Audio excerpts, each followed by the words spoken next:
For 12 long years, I hosted every holiday dinner without fail.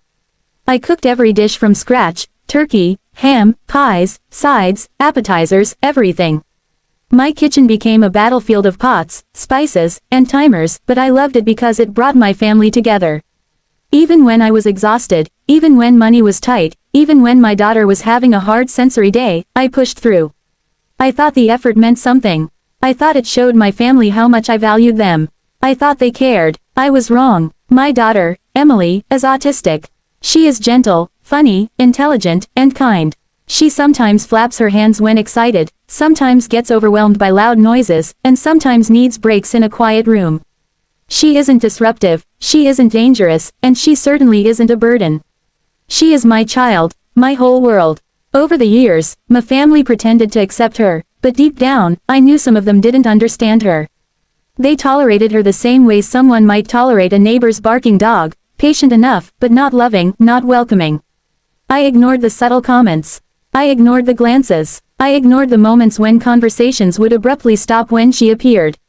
I told myself I was being sensitive. This year, I sent out the same message I send every November, confirming the menu, the time, and reminding everyone that dinner would be at my place. Cooking helped me feel grounded, and hosting meant Emily didn't have to deal with the stress of travel or unfamiliar environments. It worked for everyone, but 2 days later, my sister called.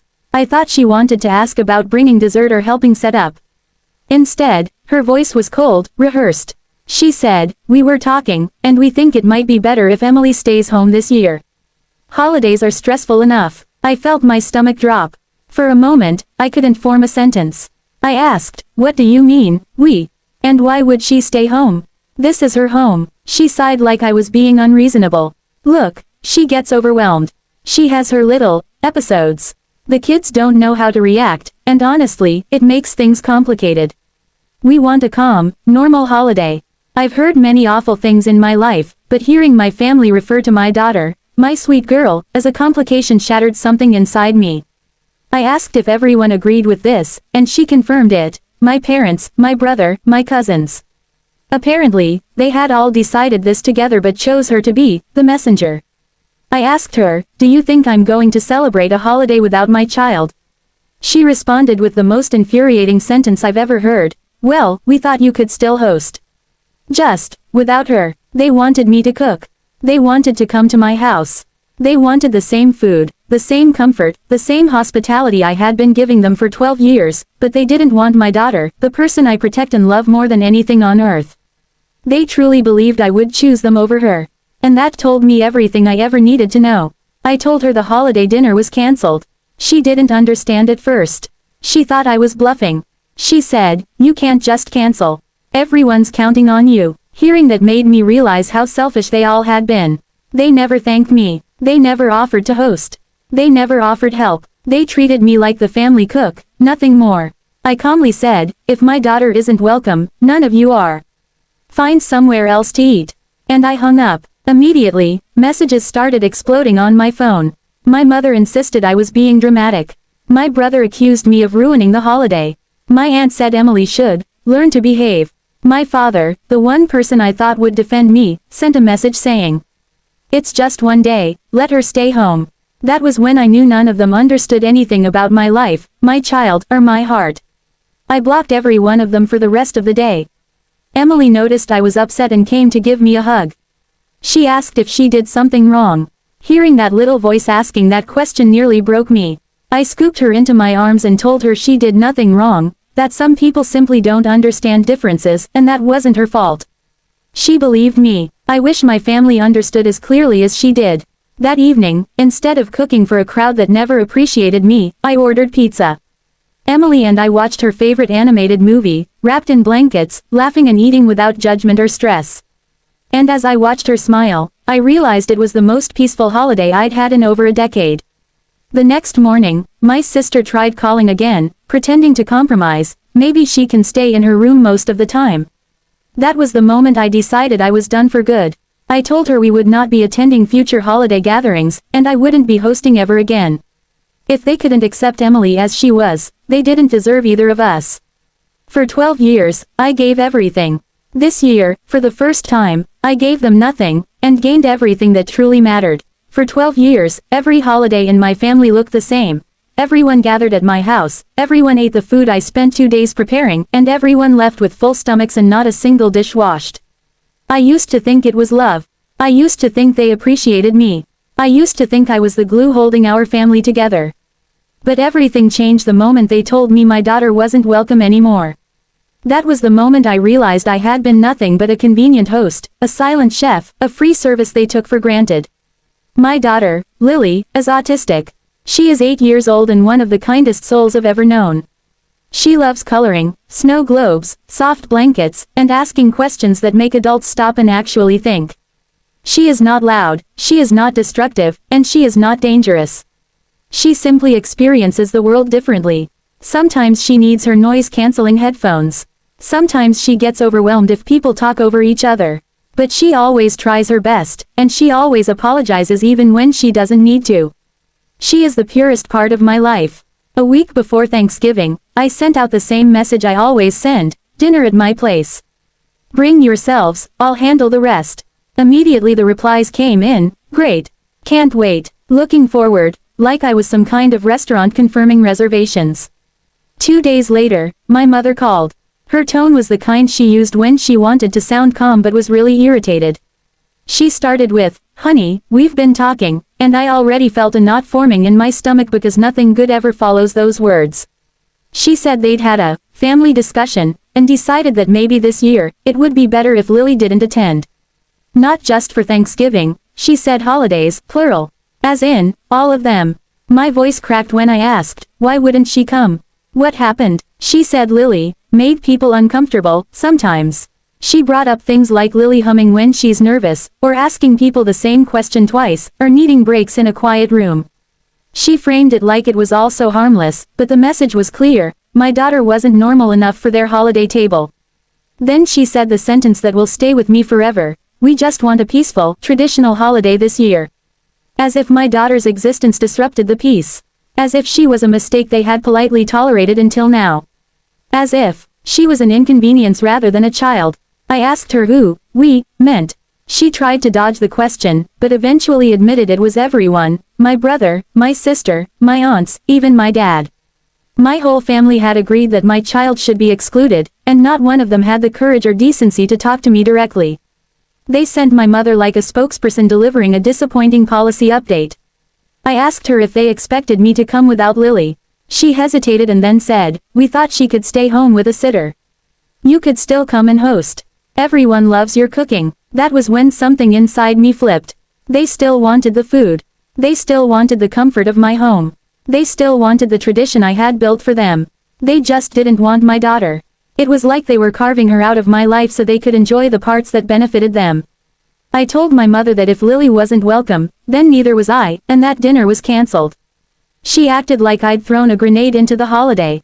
She kept saying things like, don't be dramatic, and, there's no need to ruin everything, and, this is just a small request. But nothing about excluding a child, especially one who already works so hard to feel included, is small. As soon as I hung up, messages from the family flooded in. My sister accused me of being selfish. My brother said I was weaponizing my daughter for attention. My aunt suggested that Lily just needs discipline. My father, the man who taught me to stand up for myself, messaged me saying, just compromise. She won't even know she missed it. He said that about his own granddaughter. I tried to hide my tears from Lily. She's perceptive, though, and asked if she had done something wrong. I hugged her and told her she had done absolutely nothing wrong, that the problem was other people not understanding her, not anything about who she is. She believed me, but I couldn't shake the hollow ache inside me. The next few days were strangely quiet. No one offered an apology. No one reconsidered. No one cared enough to ask about Lily. They just wanted their holiday meal back. That morning, instead of preparing a feast, I made pancakes shaped like flowers because Lily said she wanted a pretty breakfast. We spent the afternoon building a blanket fort in the living room. We watched movies. We laughed. We cuddled. It was probably the most peaceful holiday I have ever experienced. Later in the evening, my sister texted again, pretending like she was offering a solution. We could arrange it so she stays in her room most of the time. That way everyone is comfortable. That was the final confirmation I needed. They didn't just want her excluded, they wanted her hidden. They wanted the idea of her erased from their holiday picture. I told my family I would no longer host any holidays. Ever. If they wanted their traditional meal, they could cook it themselves. If they wanted peace, they could find it somewhere else. And if they wanted me, they would have to accept my daughter, fully, openly, without conditions. 12 years I gave them. This year I finally took something back. My freedom, my boundaries, and the dignity my daughter always deserved. For 12 years, I believed hosting holiday dinners was my way of keeping the family connected. I cooked entire feasts by myself, turkey marinated for 2 days, mashed potatoes whipped until smooth, homemade rolls, pies with lattice crusts, and enough side dishes to feed an army. I decorated the house, set the table, cleaned everything afterward, and never once complained. I did it because I thought it made everyone happy. I did it because I wanted my daughter, Mia, to grow up surrounded by family warmth. I did it because I believed holidays were meant for togetherness. But a few weeks ago, I learned just how fragile that illusion was. It all started when I sent the usual group message, reminding everyone that Thanksgiving dinner would be at my place. I got the usual excited responses. My phone buzzed nonstop with people asking what time to come, whether I needed a specific dessert, or if they should bring drinks. Everything seemed normal, until my cousin sent me a private message that said she needed to talk about something important. We hopped on a call later that night. Her voice was shaky, hesitant, like she was about to confess a secret she didn't want to be associated with. She told me she'd been added to a separate group chat, one I wasn't part of, where my family discussed holiday arrangements. She said she left the chat because the conversation made her uncomfortable. When I asked what they talked about, she paused and finally said, it was about Mia. My heart instantly sank. I asked what they meant.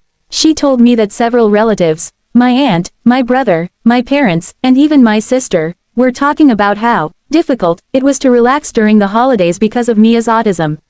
They said things like she changed the atmosphere, that she made things unpredictable, and that it would be better if the holiday environment was calmer this year. Then my cousin said the sentence that made everything freeze around me, they were planning to ask you not to bring her. It was like a punch to the chest. I couldn't breathe for a moment. I actually asked her to repeat it because I couldn't believe it.